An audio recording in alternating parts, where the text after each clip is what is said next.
So I'm here with Renaud. Welcome, Renaud. How's it going? Hey, good. Nice good. to How have are you with us. I'm good. I'm great. Renaud is a UX designer at Ubisoft, but also a very popular publisher on the Asset Store. You may know him as moreMountains on the Asset Store, creator of the very popular Corgi engine, top-down engine, and most recently, Feel, right? Yes. Please introduce yourself, Renaud. Yeah, sure. So I'm Renaud Forestie. I've been doing games for a long time now, 15 years or so. Started with Flash back in the day, and these days my day job is UX director at Ubisoft. I'm fortunate enough to work with a amazing team, 6 people, and we make prototypes and we explore stuff on mostly unannounced games, so I can't talk about any of that. Right. And at night, I run moreMountains, a one-man company that does mostly consulting and assets for the assets. So. Okay, so that sounds like moreMountains on its own sounds like a full-time job. So when do you rest? No, Dude, that's the secret. I don't sleep. So. You don't say. I it's heavy. It's heavy, yeah. But it's but you're helping so many people. Like I think Trying. it's extremely like all 3 assets are extremely popular. We're gonna take a look at each of them today, but there's gonna be a big focus on Field, right? So this is the most recent asset, and we're gonna have a lot of fun with it. We're gonna look at some demos. And for those who aren't aware, Feel is a asset that allows you to kind of like add juice to your game very easily, to allow artists to add juice to their game, right? Before I say more about it, we can just cut to the trailer for Feel, and for anybody who hasn't seen it. So let's cue that.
Amazing. I think you put a lot of good work into that trailer.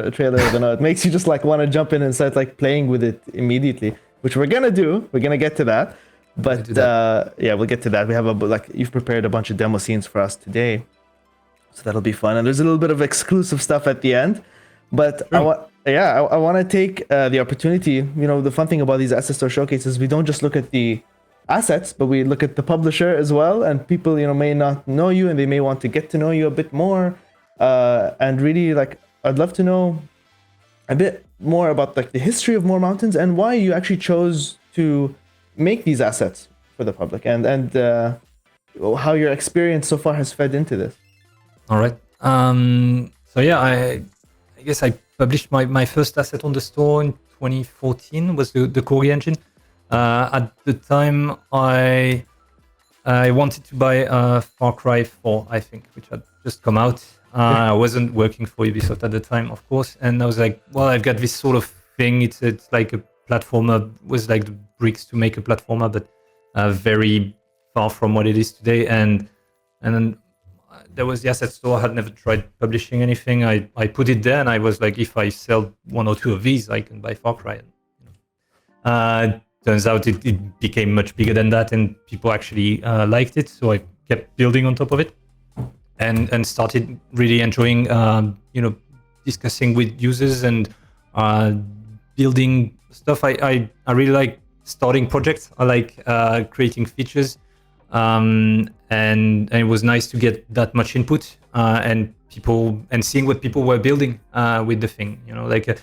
At the time when I started the Corgi engine, I was of course playing a lot of platformers. One of them was Rogue Legacy, and Rogue Legacy 2, which got released recently, is using the Corgi engine. So just having that sort of full circle and seeing people going from, hey, I made a small game for a game jam using your stuff, to actually like my heroes making games with it.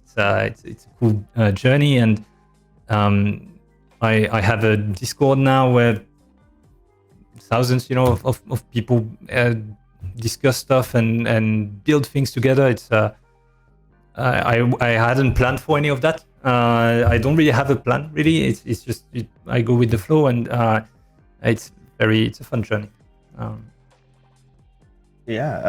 And so I guess it's very rewarding seeing everybody really using the tool and showcasing it, right? Definitely the biggest reward, is seeing what people create with it. That's what I like about most of my assets. Really, it's the idea that I create features and people will combine them. The Corgi engine, it lets you jump and dash and swim and whatnot. And the hard part is making sure that all of that works together. It doesn't always work together. So I do a lot of bug fixing, but there's this reward of seeing people combine mechanics that you created into something you hadn't thought of. And feel also is very much that, it just enables you to trigger a lot of stuff. And when I see people who were like, oh, I didn't know how to make my game juicy, and look at what I did, that's definitely the best reward. Interesting. So since Corgi and Top Down came first, was there a response to that? Were people saying, hey, I've made this game, but I can't make it feel the way I want it to feel? And then you're like, I guess there was. It mostly comes from me working for studios and AAA studios, where you've got teams of 200, 500 people working on a game. And especially me, my job is to come on these projects and make them feel good. So that's what I'm asked. And sure, I know how to do it. I've learned how to do it, but I wanted to. I realized that even in these giant teams with a lot of talented people, there was something missing in the workflow to actually easily make things pop, and something that wouldn't require the help of a programmer, something that wouldn't require dedicated 3D programmers, so on. And so that's where Phil comes from. And also myself, I was doing it all the time. At some point, I just wanted a 2-click thing to make a lens distortion filter on my game, when something happens. And it's really about speeding things up. I focus on prototypes, game jams. That's my day-to-day. So I need to move fast. And so I create the tools that make me move fast. And I think there is this frustration amongst game designers who really want to see those things happen in their game, but maybe rely too much on the programmer, and so they want to add a little camera shake and a little squash and stretch, but they just don't know how they know that's how it should feel, but they don't know how to implement it. And you're basically giving them the power to do that, and that's a game changer. I think it can make them.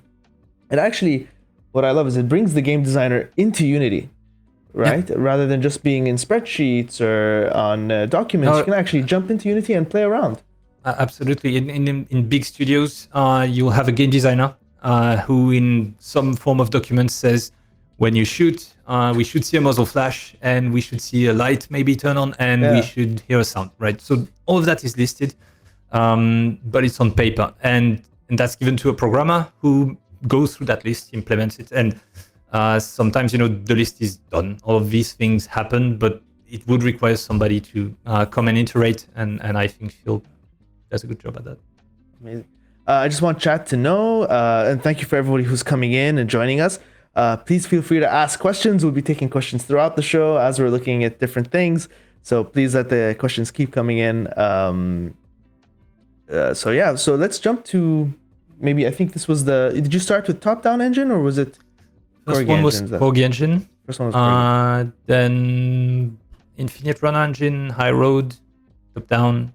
Okay. Some others along the way. So let's start then with Corgi engine. I would love to just jump and cut to the trailer for Corgi engine, and then we can talk a little bit about that. So we'll cue the Corgi engine.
time in another way.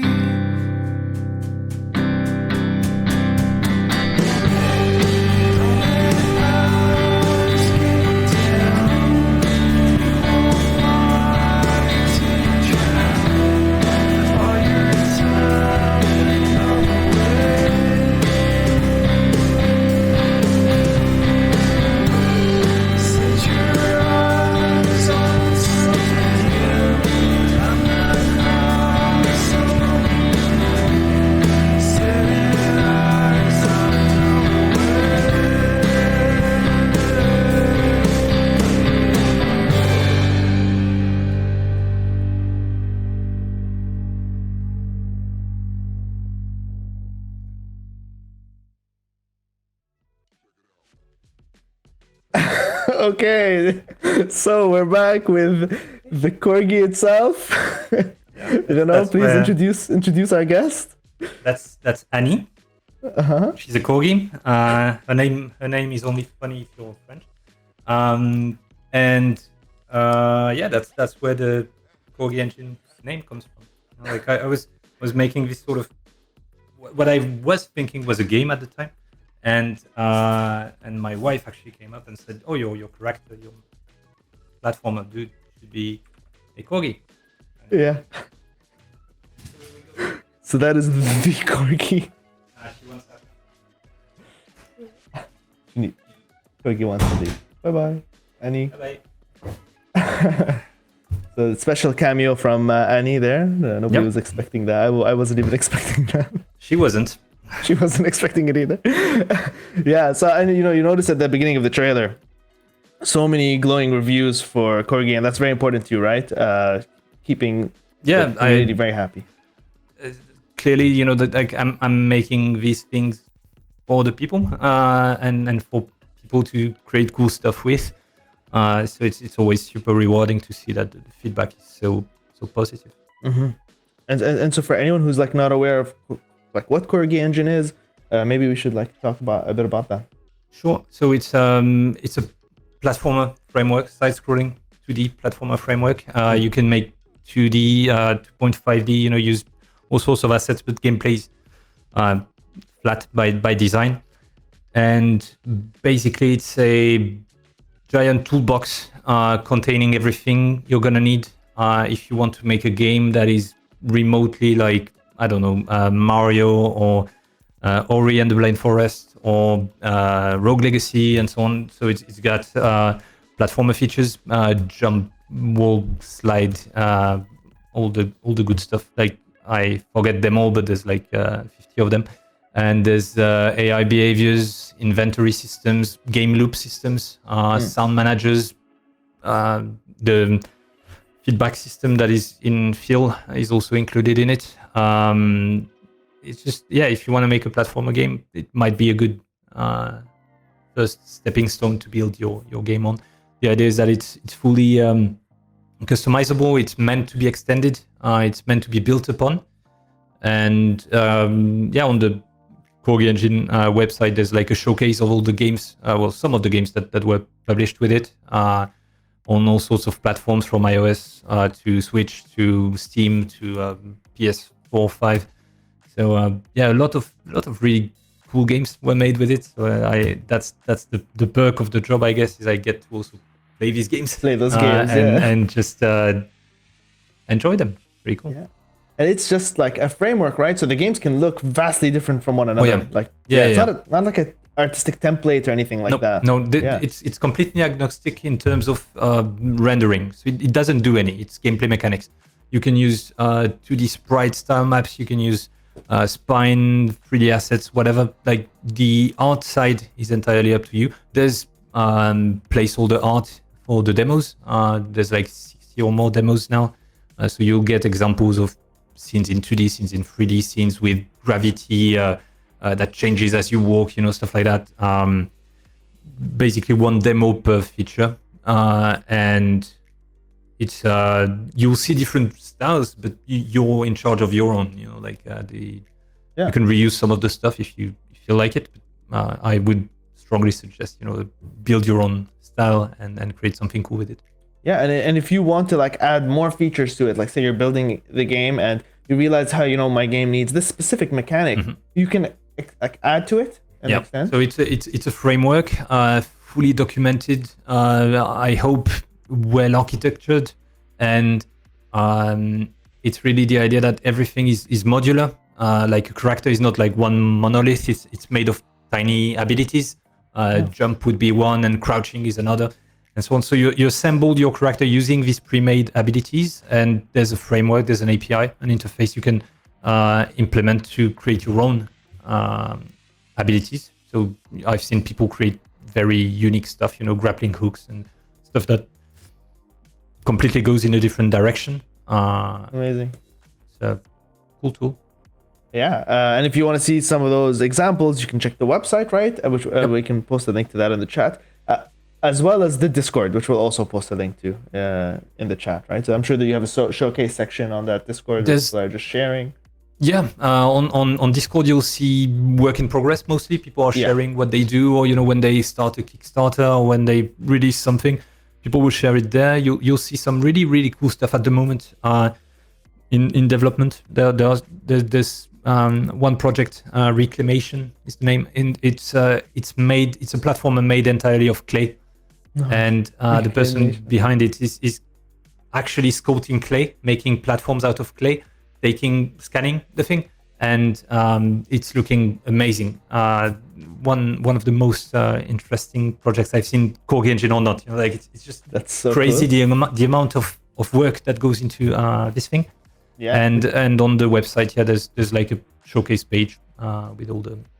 Yeah, but I think what's amazing is Corgi engine is cutting out a lot of the work they have to do on the building and technical debt, so they can focus more on the art, basically. Exactly, and it's enabling. I wouldn't recommend it if you know nothing about programming. You will be limited to what's already there. But if you're not interested in rebuilding boilerplate stuff and solving problems that have already been solved, and just focusing on what's unique to your game, then I guess it's the right path.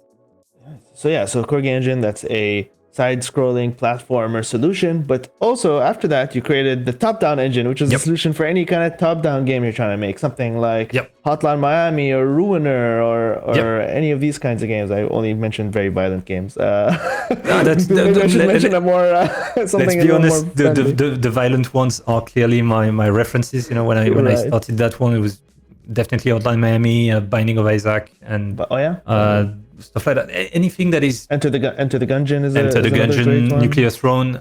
Yes. More lately, The Ascent. Blood Roots, Montreal. Yeah. No. There's a lot of. It's a genre I really like for some reason, and whether it's 2D or 3D, and I just wanted to make something that would let me initially myself create these games, and then I was like, yeah, of course it makes sense. Yeah, so let's cut to the trailer for top-down engine now, and then we'll look at that and we'll keep talking about it right after.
Yeah.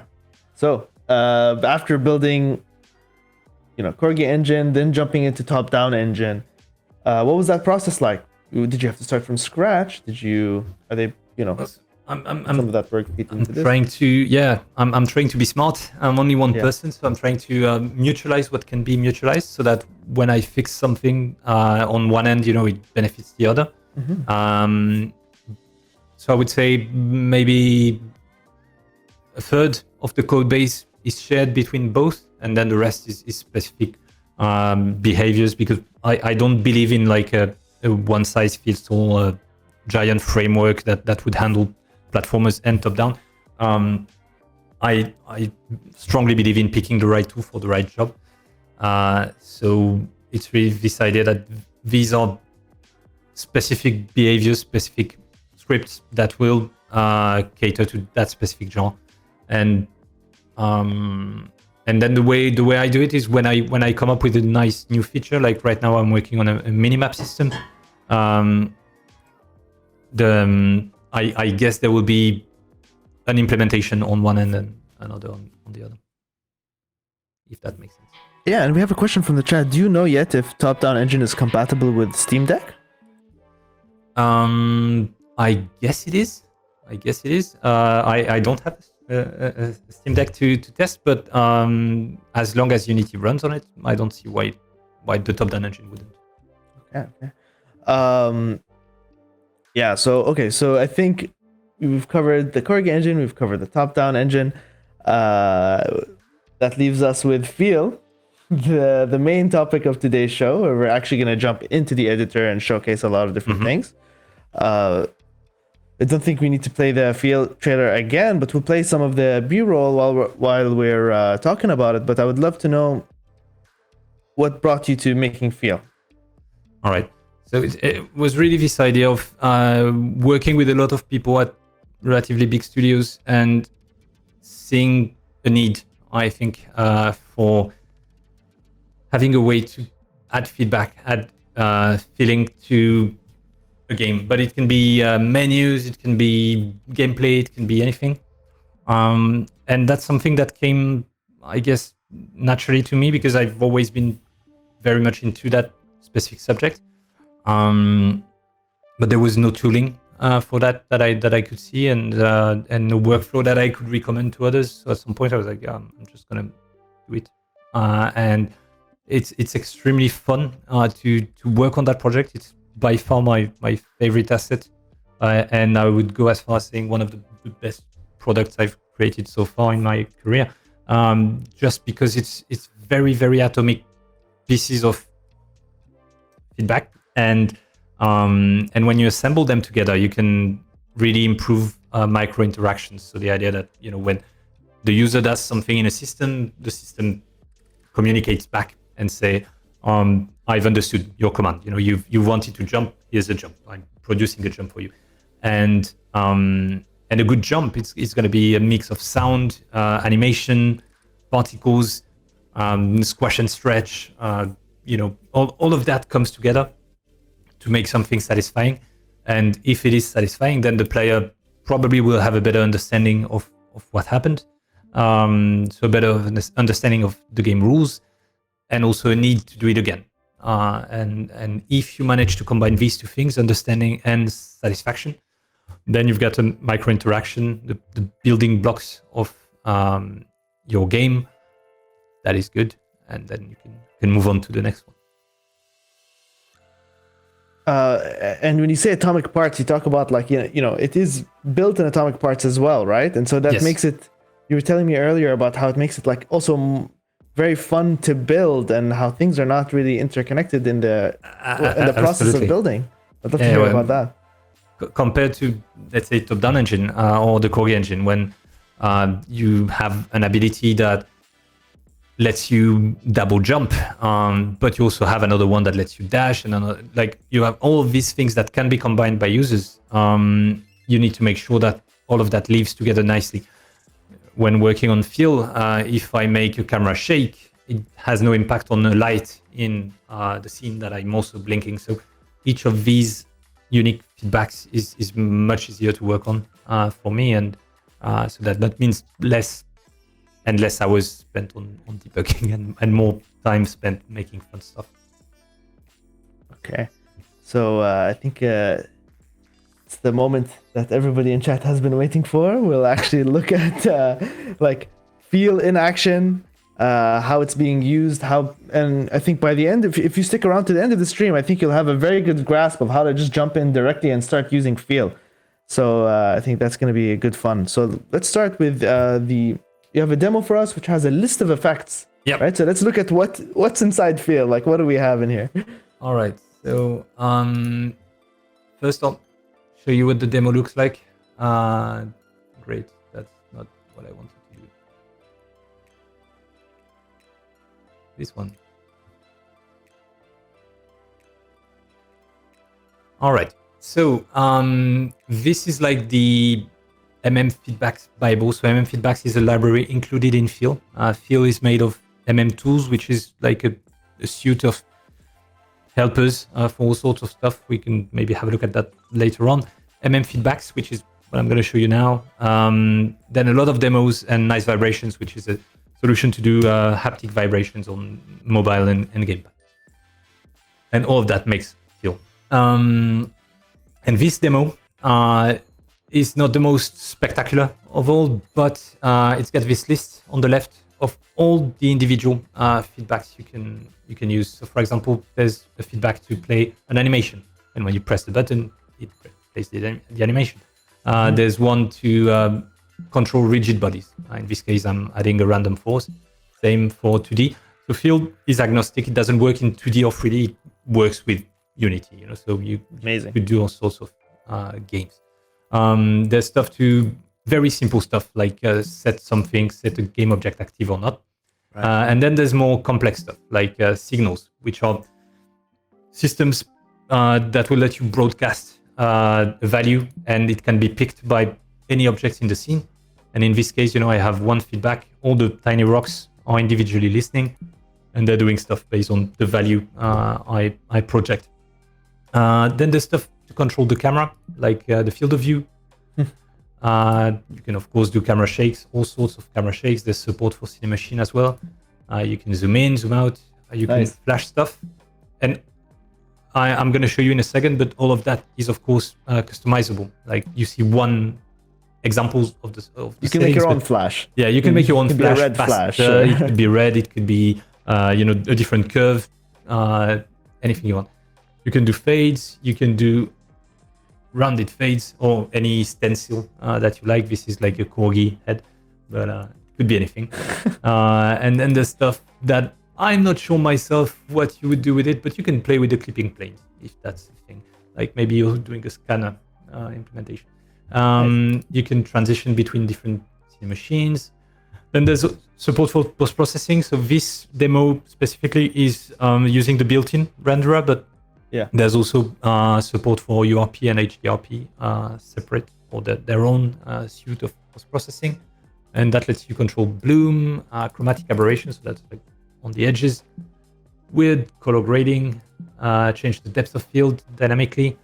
This one lets you blend different post-processing volumes. I love this, Lens distortion, this one favorite of mine. You can have moving filters, so it really feels like an actual camera.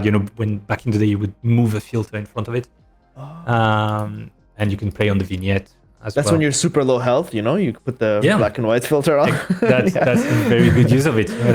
You're gonna die, and then you're dead. Then there's a lot of stuff to control renderers, and again, this is agnostic, so it's like projecting a value or controlling a value on your shader, but your shader is whatever you want it to be. You can control the fog of the scene.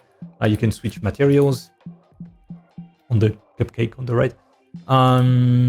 You can blink stuff, and that is a component in itself that lets you define, how long it blinks, what frequency. You can define patterns.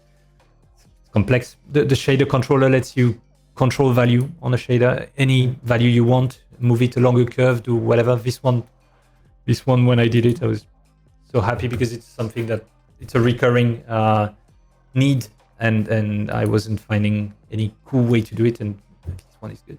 Skybox lets you change the color of a skybox. You can tweak sprite renderers and do stuff like moving the textures offset, the texture scale. Might be vomit inducing, but you get the idea. Depending on how you use it, right? Right. Yeah. There's stuff to control time, so you can do freeze frames. Like I'm spamming it, and it that's huge freezes. for game feel. That's very made famous, I guess, by Street Fighter and games like that. But to validate an impact, it's very useful. You can slow down time and speed up time and move time along a curve. A lot of good stuff to do with time. Then there's the simple position, rotation, scale, all of that with control on each individual axis. You can wiggle stuff, and for lack of a better term, it lets you move stuff along the noise. You wiggle. Nothing wrong with wiggle. You can move to a specific destination transform. Then there's all of that also comes with its own sequencers. You can sequence events along sort of a timeline, and you can make them loop. Of course, you can control particles. You can also just play particles. You can do stuff and have it wait for a previous event. Like this one, it's going to wait. And at the end of the cupcake movement, the center apple dude, this scene is weird. Now that I see it again. Now that you think about it, it's like, what is going on here? Some kind of freaky kid show. It's a bit weird. You can control lights. Yeah. Nice variations, of course, doesn't work in editor, but it would let you do haptics. You can do floating text. So when you get hit, you want to display damage. You can do that. It's also see that a lot of RPGs or MMOs. It's very big. And of course, entirely customizable font values and so on. You can do a lot of stuff for UI, really. Display canvas group and move pivots and stuff. Nice. There's support for Text Mesh Pro, which will let you do stuff like that, or change, I don't know, the width of an outline. Whoop, whoop. Oh, cool. And basically control every aspect of Text Mesh Pro. There's sound also. So you can control pitch, volume. I'm not going to play them all because they are aggressive, but you can do all sorts of filters. And then there's the Sound Manager that lets you basically recycle audio sources.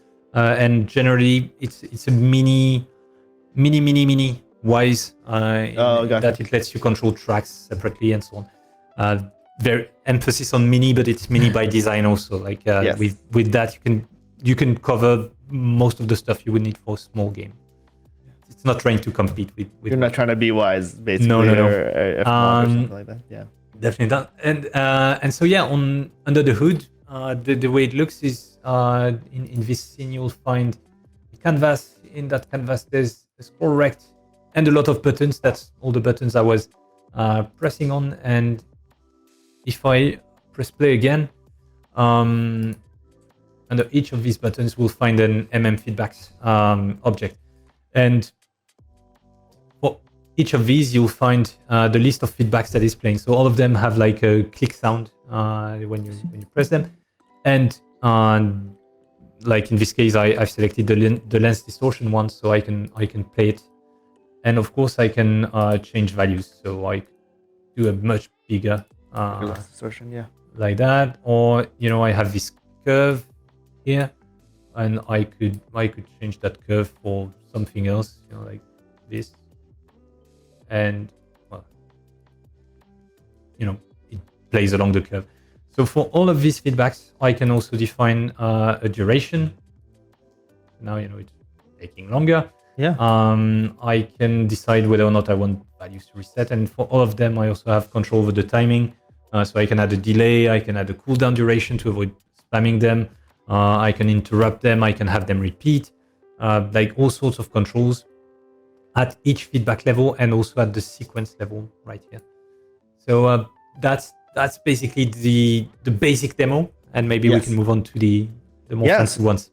So now, okay, I think something fun we're gonna do now is we're gonna, I guess, show you the impact of feel. We're gonna look at like before, after demos. Yeah. So we'll show you like an action or an interaction, a scene without feel, and then we're gonna play it with all the feel effects added to it, and you'll see the difference. So we'll start without feel, and so let's jump to that. Yeah. To that demo. So maybe I can start with the Barbarians one. Yeah. So for most of them, I have a setup where I have the scene with feedbacks and the scene without feedbacks. That's actually coming to the next version, and I actually did it mostly for this stream, but I decided to leave it in. I think it's nice to be able to compare. So yeah, I'm gonna start with the one without the feedbacks actually. Otherwise, it makes zero sense. I think we have a comment from chat. Ipo says, I just had dinner out. I saw a guy that looked exactly like Renaud. Tiny bit scary logging on here. Well, guess what? It is Renaud. Yeah, a lot of people look like me if you're around. So okay, this scene. So this scene, I have this tiny hero dude, and let's say it's an action game, and when I press the button, he attacks everyone, right? Okay, cool. Cool, but it doesn't feel super good, right? Yeah.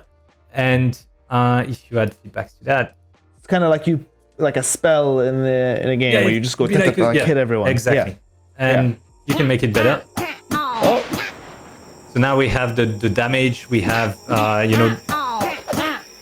we're boosting the emission of each enemy orc when we hit them. There's particles playing. There's a lot of stuff. And yeah, we can do that for all sorts of games. So the idea is that these demos, there's a bunch of them. They try to go over how you can trigger feedbacks in many different ways. okay. So Everything we just saw was added with just feel. Just feel. From There's no before, code. after. Feel, Yeah. nothing else, no code. Yeah, absolutely. Yeah. So this one, well, that's the after. Yeah. I Spoilers. Spoiler, but okay, let's see the without feedbacks first. Yeah. Erase your short-term memory. So here I can jump, and I press a button and the Just look at the difference. Yeah. jumps. So it's not super exciting, but yeah, of course, if you It's start literally adding, just changing the transform and Absolutely. the Y, Yeah, right? Yeah. exactly. So that's simple. The most basic jump you can do, and yeah, with more feedbacks, you can get charge, you can get sound. I'm not sure if lot of everybody's hearing sound right now. Yeah, let us know in chat if you're hearing the sound, but I would like you to notice the mountains way in the background that are jumping from this move. Yeah, sound is good apparently. That is good, all right. Yeah, so yeah, you can just add a lot of stuff. Well, of course, maybe don't put that much stuff into every jump in your game. It might be annoying, but Yeah. you can do a lot in this case. If we look at the list of feedbacks, so we have a charge feedback. Yeah, and let's we break have it down. a jump feedback. So the charge feedback, if I play it individually, you can see it's playing all of that. And for each of these feedbacks, you see a tiny progress bar. It shows you how long each of them lasts. So if I break it down, there's a shader controller, so that lets me tweak the emission of the character. Then we have particles playing. So it's a regular particle system. We have a camera impulse that shakes the camera. Nice. We have bloom, very subtle, but it adds up. We have a freeze frame and some color grading as well. That does a bit of desaturation as we charge. Nice. And we have, of course, a sound. And so charge. all of these play at the same time on the curves that you set, but they start Yes. at the same And you can see that they all start at the same time, and then they take their own time. And then we have the jump feedback, and the jump feedback zooms out, moves the camera up to follow the character. And well, in a normal game, you would probably have a camera controller that does that for you, but was to show various uses. And then we have the landing feedback, and the landing feedback goes boom. And Amazing. all of these are playing. In this particular case, they are all being triggered by, I think, the animation on the character. So you could have animation events, like in this case. You can have, of course, you can play them via script, and you can also use timeline or all sorts of anything that lets you play methods in Unity will be good enough. Bolt. Oh yeah. Some people in chat are wondering if they have access to these sounds. Are these sounds like are you providing them in the projects? Oh, or? yeah. Everything I'm showing right now is that's a fresh install of Feel right now. So yes, the answer is you may use that in your game. yeah, you can use anything. Also works for UI. So that's an example. I don't have the before after on this one, but all of that is just images and in this case videos in Unity, and there's no code. All of that. You don't have the before for this one, right? No, there's no before. Everything is a feedback in that yes. one. So what about those are animations, right? The fire character. No. Oh yeah. So like for example here, the hair moving, that's a video. Yes, it's just a video playing and you're applying all that. But for example, when I turn them, you see stuff blinks and all of that. Even the turning of the card, the movement of the stack like that. That's all feedback.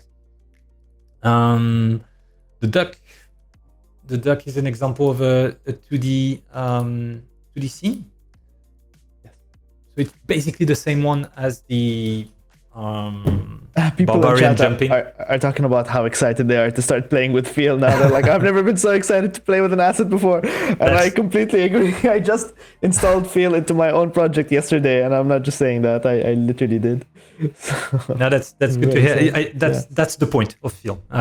Be excited, have fun. Yeah. You know, like if anything, that should be enough. So that's without feedbacks, you know, and you have a jump animation, a quality one. It took me hours, but you know, it's already a start, and we can of course make it better with feedbacks. So in this case, I have the jump start, landing, and denied if I try to mash the jump button. So very much the same setup as the other jump, and this one does all sorts of love that sound. And I mean, you should buy the whole asset just for the quack sound, right? Like, I think it's worth it. yeah, me too. Yeah. And I'm wondering, when you do this is a perfect example. There's the jump, and then when the character lands, there's the feedback. And I think there's many ways to achieve this, right? So how are you achieving it in this specific demo? How do you achieve the timing of playing that feedback when you land?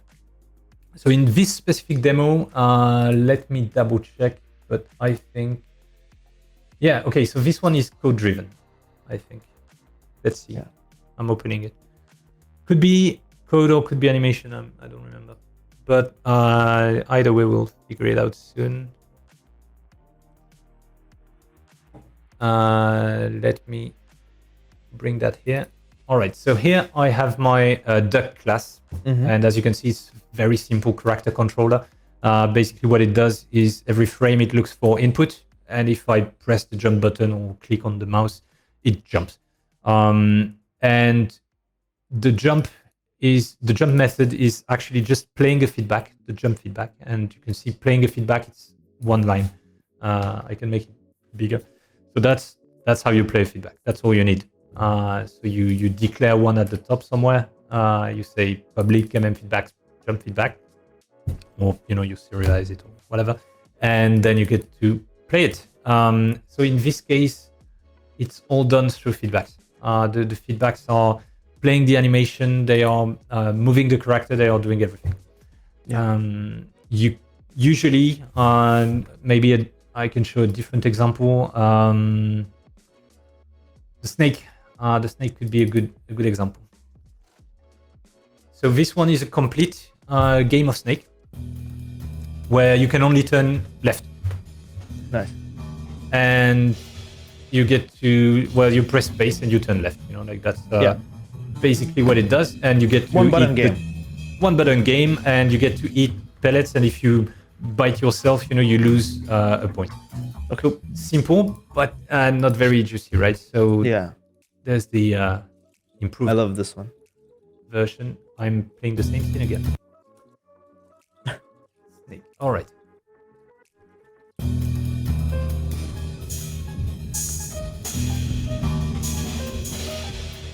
That's great.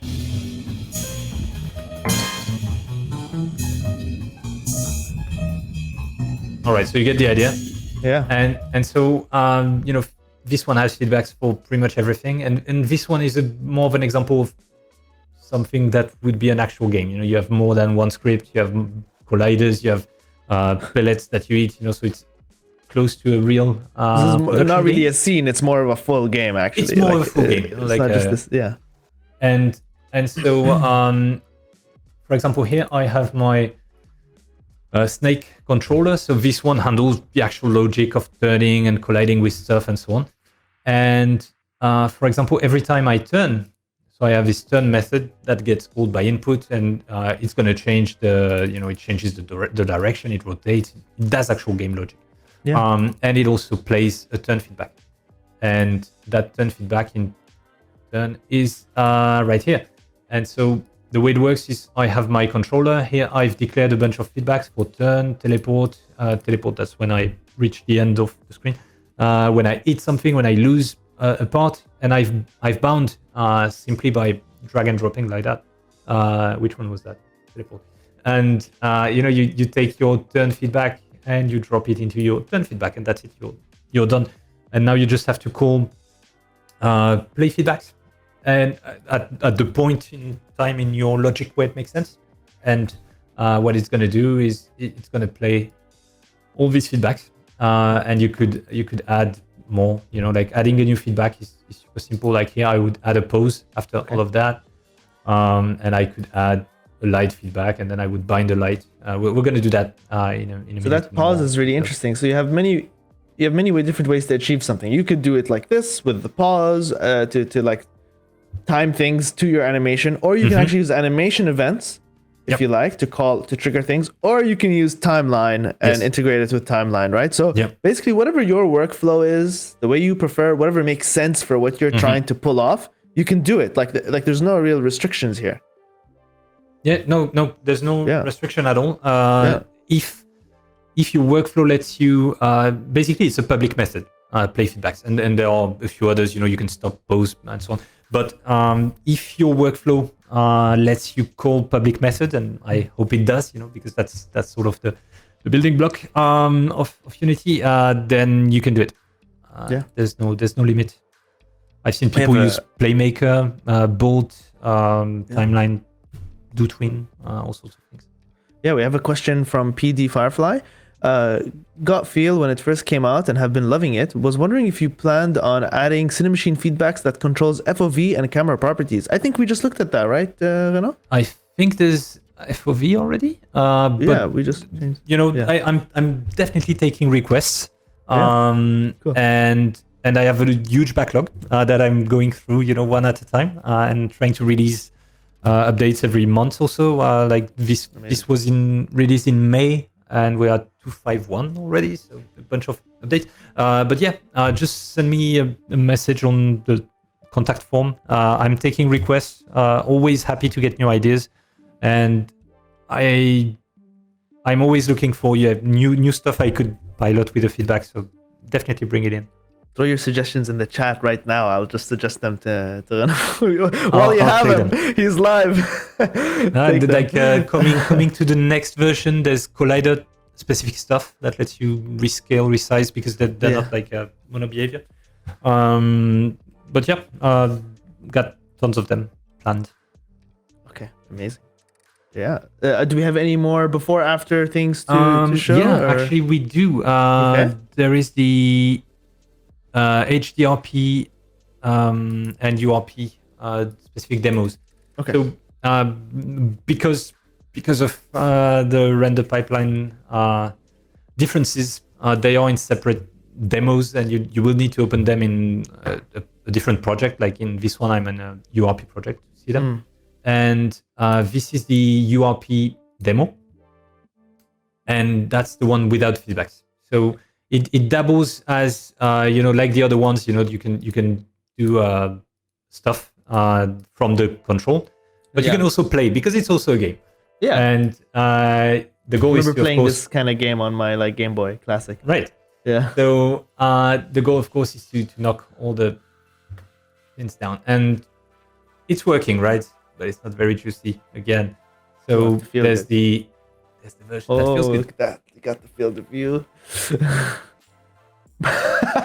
It makes it feel so. The speed is the same, right? It's exactly the same. So let's break this down. So you've changed the field of view, so it's made the path seem longer.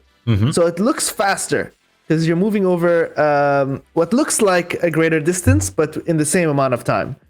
And so it's moving faster. That's part of it. That's what's making it feel so good. It's doing a lot. In this one, I'm using a lot of poses, and if I press play. What? Oh, I never tried it that way. Okay, I'm gonna press space instead of play, because that was a dumb idea. Boom. Okay. All right. So you can see all the pauses. But yeah, you can see that before throwing, we are doing flickering on the ball and charge sound. It all goes super fast. Like there's only half a second between. There's 0.2 seconds of charge. Right. So it's super fast. But then after that first charge, we are rotating the ball, and maybe turn it off. But yeah, like we are rotating the ball. There's a motion blur boost that comes in. Then there's the throw sound haptics if you're on a device that supports them, flicker, and then there's the particle system of the wind, the energy of the ball, I guess. Yeah. So there's a lot happening, and there's also the reset back that comes in when everything, all the pins come back, and this one is super simple. It's like boosting the. So I have actually two questions. So if you go to the one where with the many pauses, one of my questions is, before you added these effects, when you click, it would just shoot the ball immediately, right? Yeah. So it's actually it has implications on the gameplay, right? So you click, and then there's a charge time, and then it shoots out. So how are you delaying the actual? Maybe are you shooting the cannonball with the force, or are you shooting it to transform? I think I'm shooting it with the force. How are you delaying that? Oh, okay. So this feedback section. In this case, because I asked myself that same question the other day when I was preparing that scene. Nice. Very good question. I'm actually using an events feedback, and this feedback is calling the throw ball method. Okay. And the throw ball method is the actual one that is used by the controller, and this one applies the force and so on. I could have used a feedback to apply the force, but I like to be able to remove the feedbacks. I like to be able to separate the logic from the feel, and in most games you don't want to leave your logic to something like that. You want to have the script control it, and that's what lets me just disable it and call that throw ball method, and the ball flies away. And the second question was, what is the difference between pause and holding pause? Good one. Pause, it's basically what it means is it waits for 0.2 seconds, and it's going to play at the same time as everything that is above it at the same level. So for example, in this case, if I press play, you'll see that the pause starts since this one, the one at the top. It's going to start instantly, and it waits for 4.2 seconds, and it delays everything that is below it. The holding pause waits for everything that is above it to have finished playing. I see. Makes sense. So one pause is just saying, whatever happens before me, I'm waiting 1 second. And the other one is like, I'm waiting 1 second after you guys have finished. So for the first one, there can still be a lingering effect from the previous batch. There can be an effect that's still lingering, but the second there cannot be. All effects must be done, and then you can move on to the next. I had never tried playing it like that, but I think it's a much better game now that the ball is acting all weird. With the rotation, Yeah, because I think because I'm not calling the right method, it's not detaching from the arrow. So it's not really a bug. You're telling me it's a feature. I'm saying now it's a better game. It's a feature. Is a better game. Exactly. Okay, great. So we have a question. I'm good at this game. We have a question. All right. Sorry, let me just find the question. It is Night Elvis asks, does Field support URP post-processing effects? Yeah. Yes. So right now in that demo, I'm using the URP post-processing, and these buttons on the left let you try, lens distortion. This is URP, panel projection, vignette, white balance, motion blur, which doesn't show, of course, much when nothing is moving, film grain, chromatic aberration, whip, all of them. And then there's the same thing for HDRP. Maybe I'm gonna close this one because I have like tons of Unity instances open. Bye. And I'm gonna show you the HDRP demo and my amazing modeling skills. And this one I don't have like a before after, but because it's just feedbacks. But what it lets you do is drive in the desert at super fast speed. That's cool. And that's just done using feedbacks. We have rotation feedback for the wheels, particle systems, and so on. And like a texture scale on the ground. And likewise, this also supports all the HDRP post-processing, like find a good use for the color adjustment one, it exists. Okay. And of course, all of that doesn't.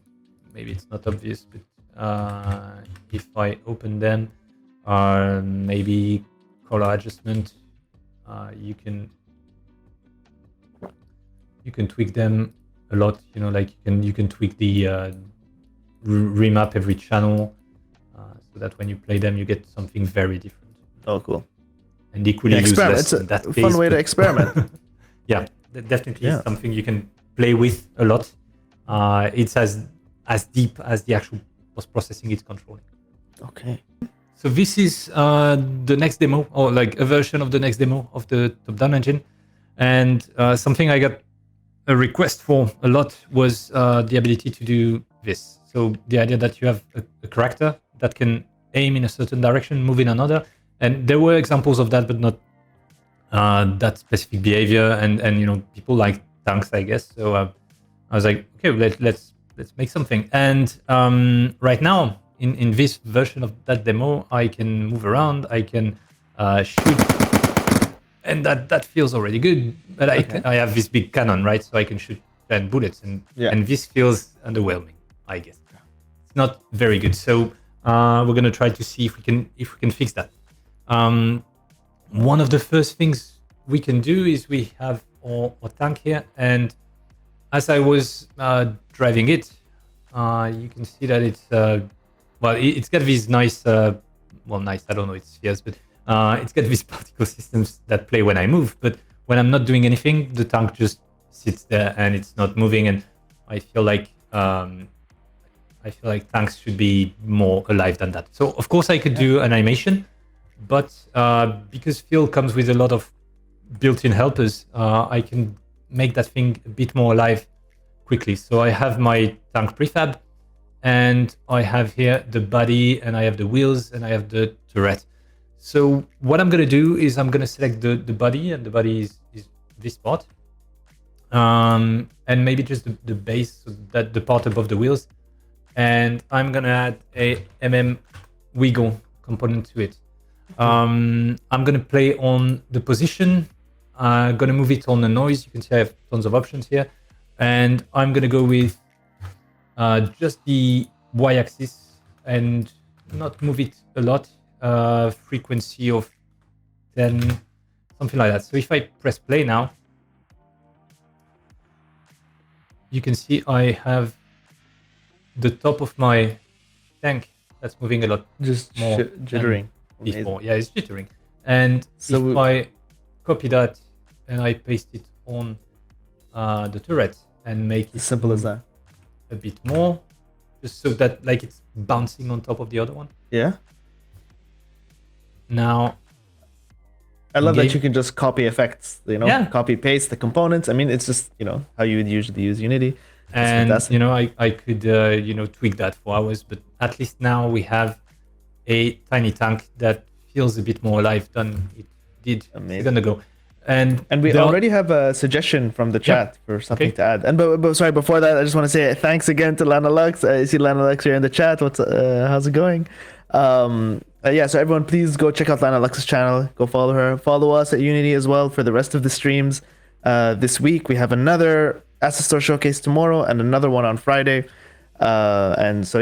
The suggestion that we got was to add recoil to the gunfire. So I'm sure that's something we're gonna do. We'll get to that. That was coming. We're getting to that. Nice. So, okay. Yeah, just wanted to showcase because most people, of course, no feel for, well, the ones that do, they no feel for the MM feedbacks, but there's also this folder here, MM tools. And in MM tools, you'll find all sorts of helpers for all sorts of things. Like there's scene loading management, there's design patterns like singletons and stuff. You can handle gyroscope. You can do a lot of cool stuff for achievements. You can, like, a lot of that stuff is like the documentation is always in progress, but explore that. It's a treasure trove, and that wiggle thing comes from just that. But yeah, let's add some recoil when we should, because right now it looks pretty sad, right? Oh, yeah. So the tank is a full top-down engine character, so it's got a lot of scripts handling all sorts of things. We've got a dash ability, and we've got a handle weapon ability, and that's the one that controls the weapon, handles the input, and all of that. And we've already got. Well, I can I guess remove it. So I would create an empty object right here, and I would call that Canon shoot feedback. The name, of course, has no meaning. And I add an feedbacks component to it, and that's it. I'm done. So the other thing I need to do, so in top-down, of course, it's built in, but I would need to, as we've seen before, I would need to, in my controller class or my weapon class, I would need to declare a public feedbacks or serialized field feedback, and that would give me this field, right? That I would just have to play afterwards. So I have this field, I created my feedback, I drag and drop it here. The binding is done, and now every time I shoot, it's going to play that feedback. One way to make sure things work is to add a log feedback, and you type whatever you want. You can even choose the color of your test.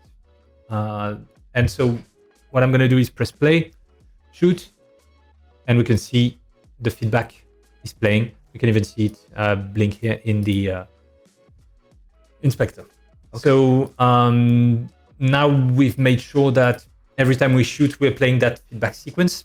Yes. We can start having fun. So you kind of just debug. That's what we just did right now. We're just making sure the link works. The wires are there. Yeah, the wires are there, and from now on, that's not a concern anymore. So it's usually, yes. I mean, you can also test with anything else than a debug. If you have like a screen shake or something. A screen shake, yeah. As long as it moves, your wires are connected, and you can start adding stuff. So we are shooting. So maybe we could start with the recoil.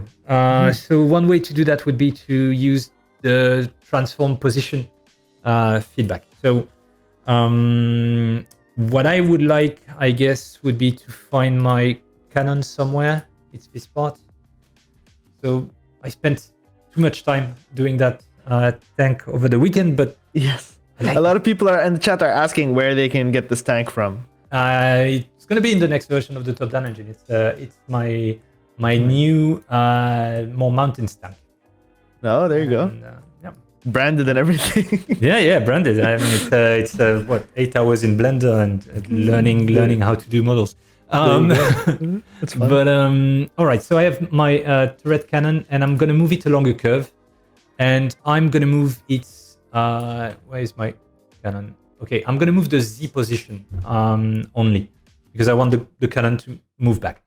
And I guess I'm gonna go with something like a curve that goes a bit like that, where it moves a lot, and then it sort of goes back. And I don't know my values, so one thing I can do is press play. Maybe put myself in scene view like that. Okay. So this is not what we want, right? This is moving the cannon in some weird place. So instead, I'm going to say, no, I want it to move locally, not world. And I'm going to do it again. So we're adding recoil right now, just for anybody who just joined. Okay, and so now this is a bit better, right? Yeah. But it's not the direction I want. So instead, I'm going to go to minus 0.5 maybe. You want it to go inwards. You're shooting the force this way, so the reaction should go. And I guess, we could tweak that for hours, but 0.25 maybe is good. Yeah. I think I'm breaking my model here, but that's good enough. So I can just copy paste values like that. Yeah. And now because I'm moving my cannon inside the turret, I'm going to do the same thing and move the turret as well. The turret as well? Okay. So I'm going to do the same thing. I'm going to copy this one and paste it.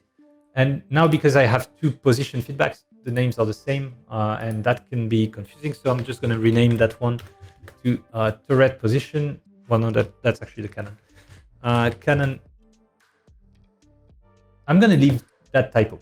And I'm going to do a turret position. And so for the turret, I'm going to drag the turret here, and I'm going to move it maybe a bit more so that they don't collide. And I'm going to go with minus 0.4. And now if I play that one individually, I can see that my turret is actually moving. And if I move both at once, now I have this nice recoil. Both moving, amazing. And now I can do stuff like changing a bit the duration, and that's gonna offset them a bit, you know. And if you tweak stuff like that, you're gonna get that feeling of maybe the cannon pushed the turret a bit further, and then it and it makes it feel like it's made of parts, exactly, rather than one whole. Just and that's gonna make things feel very much alive. Yeah. And so now when I shoot, boom, I get this recoil. That's not enough. So let's add more stuff. So we can add, for example, we could add a flash, and I'm gonna leave it by default. And so now if I press play and shoot, well, I get a flash. So I don't want to cause any seizures. So I can lower the flash. I can increase, make it faster. All right, and then I can just copy my values like that. I'm working right now on a way to save runtime changes. This is something I get asked like every day. It's a work in progress. And we can have camera and shake. I would love to the chat to give some suggestions. What do you want to see us add to this tank as well? So right now we're gonna add some screen shake. We can maybe change the color of the flash. Anything you can think of, we'll try to throw it in there. So right now I'm setting up a CA machine impulse. So that's gonna basically shake the camera. I'm using CA machine for the camera here, and boom, I shake the camera now. Other things that could go well with that, we need a sound, obviously. So I'm gonna add a simple sound feedback. There are tons of options to do so, and I've prepared a bunch of sounds. So I have this cannon shot here. The cool thing is I can test it in the inspector without even going into play mode, and I can do fun stuff like let me just try to mute something here because I'm hearing myself twice and I can't for some reason. Well, I'm just gonna leave with it. Okay, so from the sound feedback, you can also play with some fun stuff like changing the pitch and the volume, so it randomizes them. And so every time you shoot, you get a bit of variation. And we could go with a light feedback. So here, somewhere in this tank, I put a light. Okay. So you can see I've already set up a light, regular Unity light, and it'd be nice that every time I shoot, it flashes. It sort of flashes. Okay. So I'm gonna go back to my shoot feedback. I added a light feedback. I take my light, I drop it here. I say I want it to flash over time. I want the intensity to be like 35. I want the thing to blast. And so now when I press play and test that. Oh, okay, that's intense. That is way too much. That's super intense.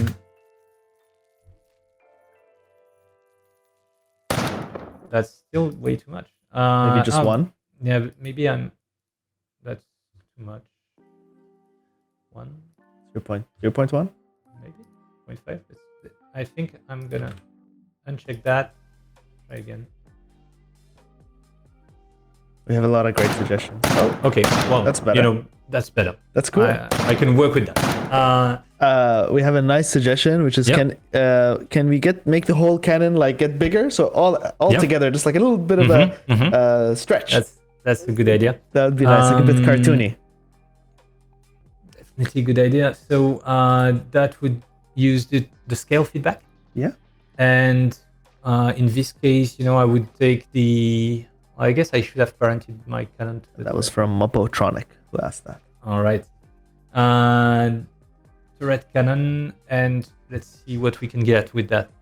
So, whoa, that's unexpected. Additive maybe. Interesting. Okay, right. So the issue here is that we are making the cannon bigger and bigger every time we play. Okay, I like that. Every time we shoot, the cannon gets bigger. Can we? Maybe can it's we do that now? Maybe that's the game. Maybe it's like a game where you keep getting bigger. Right. So the more you shoot, the more vulnerable you become. Huh? So the more you miss, the more dangerous it is for you. All right. So now it's a feature. But of course, we could tweak that to change it so and that can we apply it to the whole tank rather than just the gun? Oh yeah, we can. That would be really fun. I guess if we do this. That's actually a great idea. Thank you, Muptronic or Muppotronic. Oh my god.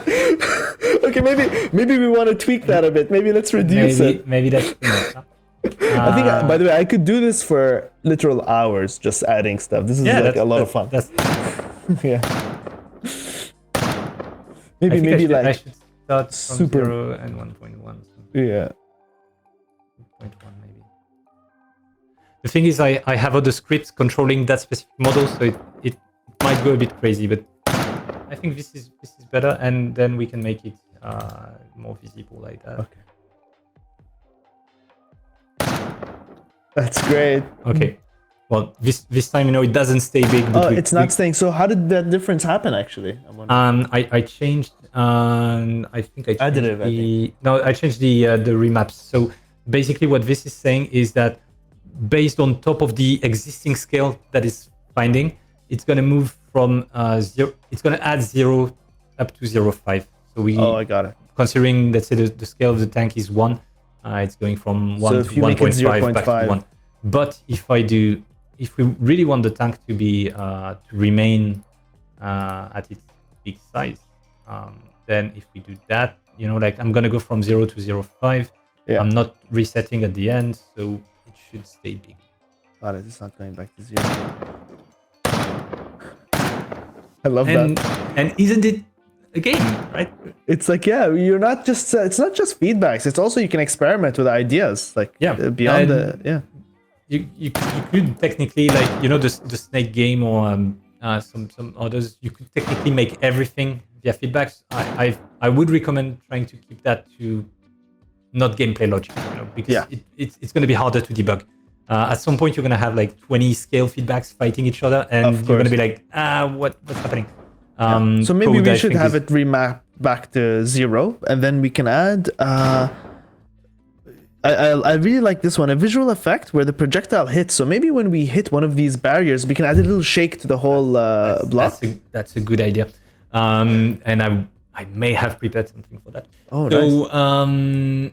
Our tank right now, it's a bit of the internal top-down logic, but basically it's using this tank cannon, no feedback. You can see I experimented a bit, and that weapon itself is using this specific projectile. So it's a bullet, and it's got health and damage and stuff, and all the things handling the logic of a projectile, so moving and recycling yourself and having a collider and so on.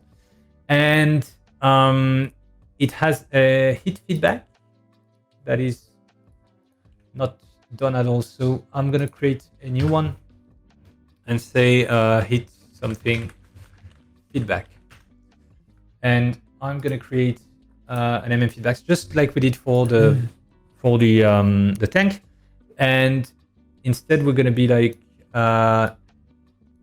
triggering it every time we hit something that is damageable or not damageable. Again, the internal workings of the engine. And maybe one thing we can do is add a particle. So we could instantiate a particle, and this takes as a parameter, really takes a prefab, and I just so happen to have an explosion I can use, and it looks like that. So it's a regular particle system of Unity made of different parts. Okay. And so I'm going to select my feedback, drag the explosion here. I'm going to say cached, and that means that it's going to be recycled and it's going to be so you don't reused, so it's optimized, It's like littering the scene with these particle effects. Yeah, they get recycled, and it's just better for everything. And because I did it last night, I know that I need to offset the point at which I spawn the particles so that they look good. And I'm just gonna save that and press play. Nice. All right. And something is not being initialized as it should have. I don't know why. Well, I broke everything. Why is the cannon all weird? Something went wrong. It's okay. Something went wrong with the cannon. That's game dev. Man. Things go yeah. wrong, you fix them, you keep going forward. Exactly. Okay. Something cannon shoot feedback is not. That's weird. I don't know what happened with that one. Maybe I changed something. Wait.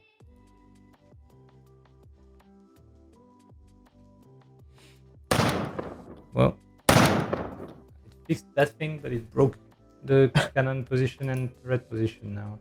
I think it might be the skill. Let's see.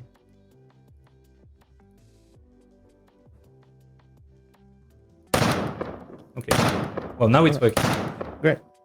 And so we have this explosion that is triggering when we touch something, but we could also add more stuff. We could add sound as well. So every time the bullet collides with something, we get to do an explosion. Okay. And we could add a bigger screen shake. Yes. The machine impulse. So I would go with these and maybe something like that. And how about we add a freeze frame before the explosion, so it hits. Okay. Is that yeah, no, that's yeah? very, very possible. So we would have a freeze frame first, then maybe a and then a pause. not the other pause, right? You can maybe do the other pause, the holding pause. That way you just we can do the holding pause. Then you put the time just on the freeze frame, and once it's done freezing, so maybe so that it's visible. 0.1, might be too much, but that's what it does.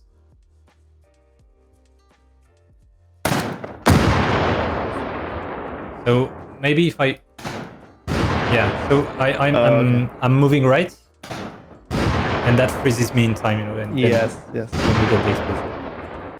So yeah, that's the kind of fun stuff we can do. And now we have something that is, like it would need more work to get to the final version. The final version that I had last night, fast forward, would look like this. Well, it took a bit more time iterating and. Nice. Oh wow. But it's basically there's rubble. There's a lot of a lot going on. If we want, we can. One thing I tried that was fun was this tank. Let me plug back my controller. I would love to add like a when you hit the barriers, or like when you shoot a barrier, it kind of stretches and jumps. Like so they're static, so that would be hard. They're static. Okay, one thing we could do, so I have this dash ability, right, and it lets me move fast. Oh, nice. So we can tweak that to make it more fun. So I already have a dash feedback, and I think it's already plugged to my dash ability. Yeah. So we can. I tried something yesterday and it went very wrong, so I'm guessing you may appreciate it. And it's the idea that let's try it. It's probably gonna go wrong, but so I'm gonna rotate the model on its y-axis as it dashes. Okay. So now it's doing it, but it's doing it too fast, right? It's like drifting. Okay, cool. Yeah. Okay, so that's crazy. Now that's too much. Let's see seconds. Sorry about all the rockets. All right. That's cool. Okay, so I'm That's sort so of cool. drift attacking Yeah. somehow. And if you add sounds, It's like the attack in F-Zero X. If you or GX, Yeah. if you ever played it, you can do a spin attack. So it's something like that. and so we can add a sort of wind sound to transmit the idea. And I also found this nice wee sound.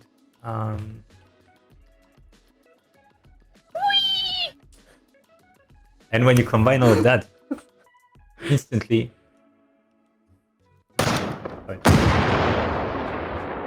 My controller keeps. I'm gonna play with the.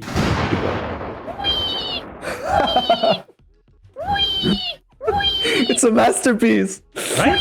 Yes. Now it's a good game. There you go. So that's basically it. That's how you add more stuff to. Okay. It's fantastic. I wonder, like, can you change feedbacks depending on states? Let's say like your tank is now in like a slow motion state, so maybe you want to change the wee sound to like a wee kind of sound, like. So one way to do it would be to just multiply feedbacks. You would have your regular time feedback and one for when you're in focus mode feedback, and you just play them based on your logic. And that'd be the easiest way to do it. And the other way is that each of these feedbacks is actually a mono behavior, so you can control them from any other scripts. So you could have a script turn them on or off, have a script change their values. It's entirely open. Okay. I want to take any. Oh, it's Hoffman Plays asks, please tell me Renaud recorded that wee sound himself. I wish I could say that, but I didn't. I typed It is not Renaud. in like a search engine. Google. You know what? He is taking suggestions though. So if you want Renaud voice acted wee sound in Top Down Engine or in Field, you can ask. if I finish that demo and put it in the Top Down Engine, I will have to record my own wee sound. I can't. There you go. Right, it sounds so that's gonna happen at some point. Using that mic, I'll be like wee. So I want to take one last suggestion for this tank thing, for the tank demo. So whoever throw your suggestions in. We're gonna take one last one, apply it, and then move on. But I just want to say, so this demo is gonna be available. It's coming to your top-down engine, right? Yep. Field, top-down, Corgi are all out now. They're all on sale right now. I think Corgi is part of the Lightning deal, so if you jump on it quick, you can get it for even more than 50% off.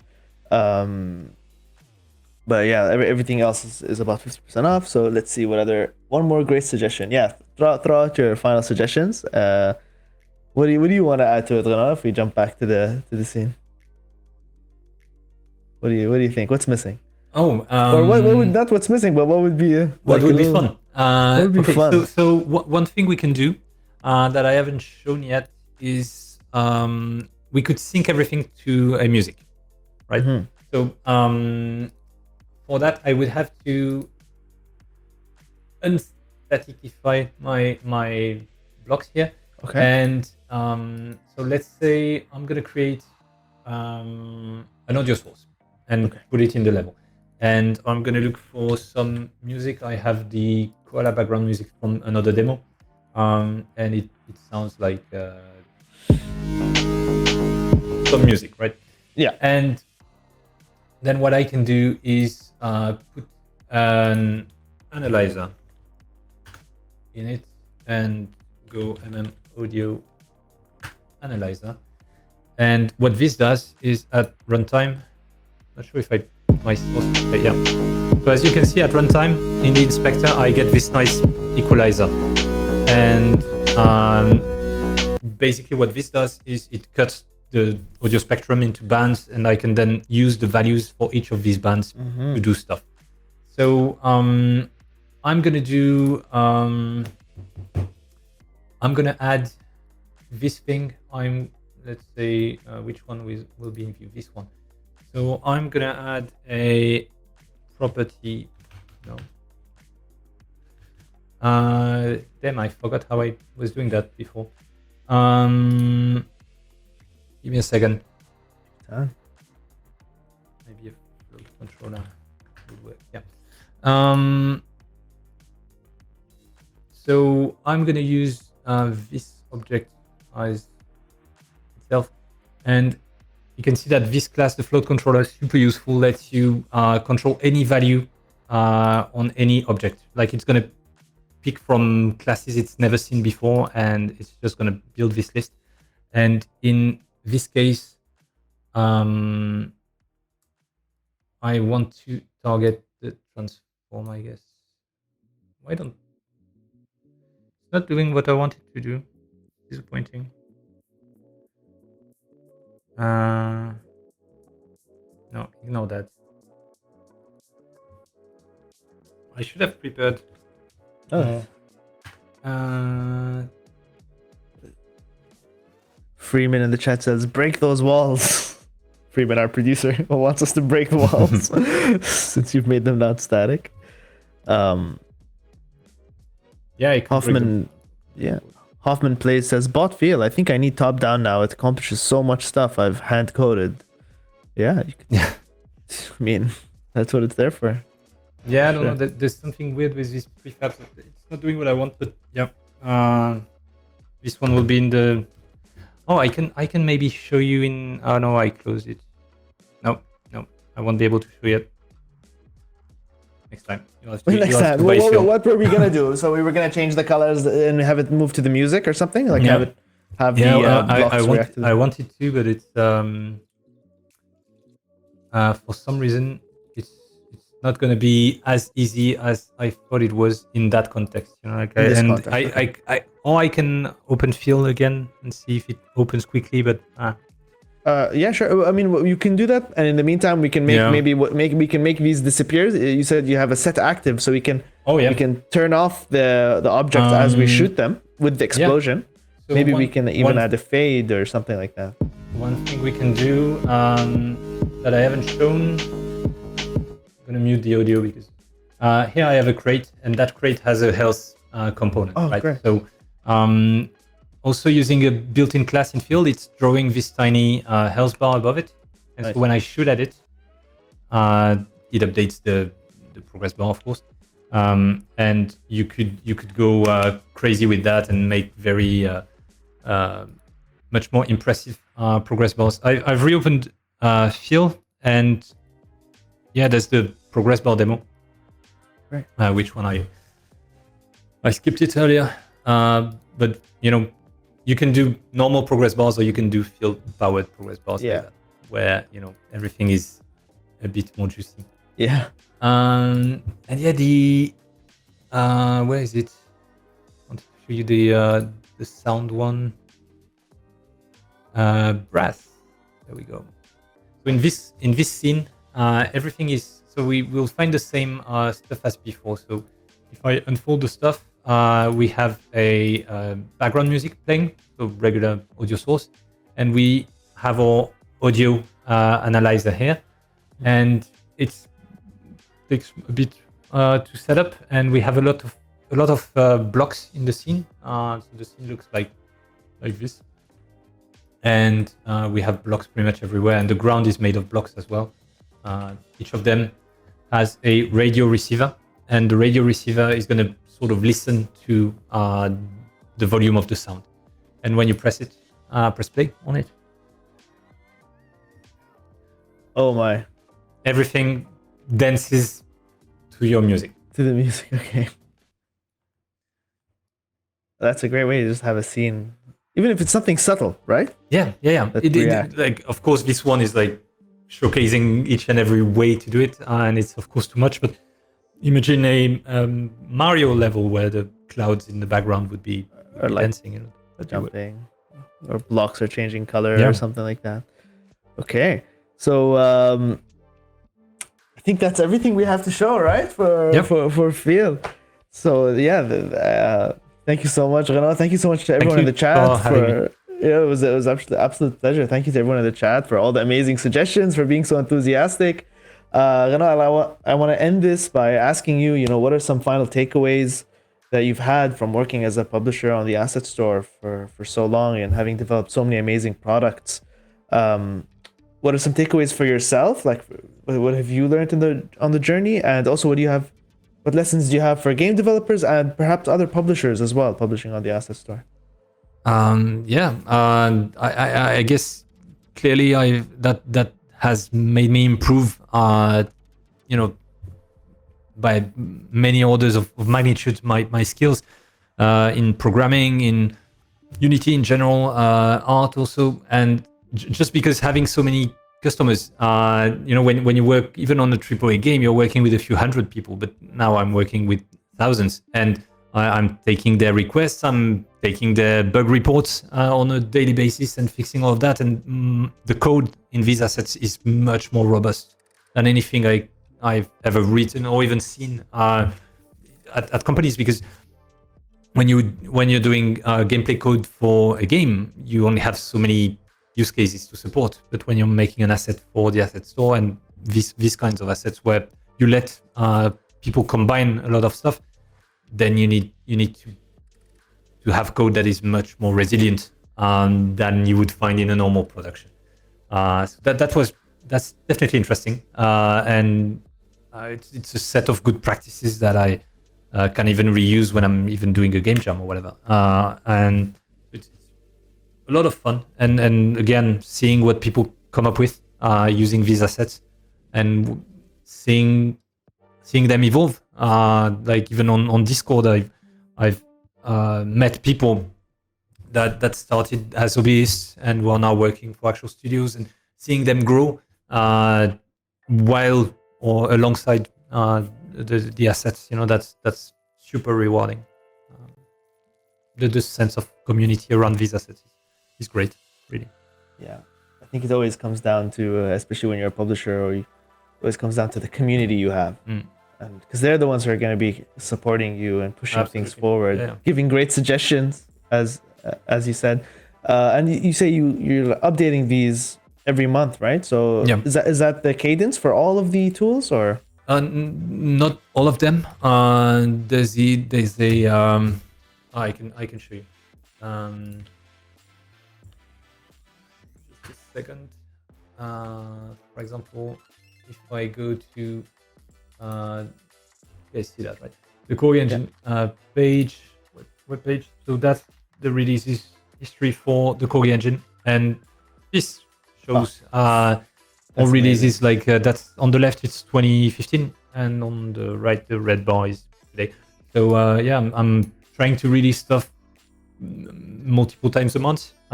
July was July to August. I've released maybe 12 new versions of different things, and it's usually Corgi engine gets an update, then a few weeks after it's topped down, then it's filled, then it's amazing. Yeah, and our users love to know, that the publisher is supporting the asset consistently and clearly. Like I'd rather just remove something from the store than not supporting it. If it's there, it works. Okay, thank you so much, Renaud. This was wonderful. This was a lot of fun. I actually really enjoyed this. It was very fun. I loved it. Yeah, we should definitely have you back on again, and love to make some updates in the future.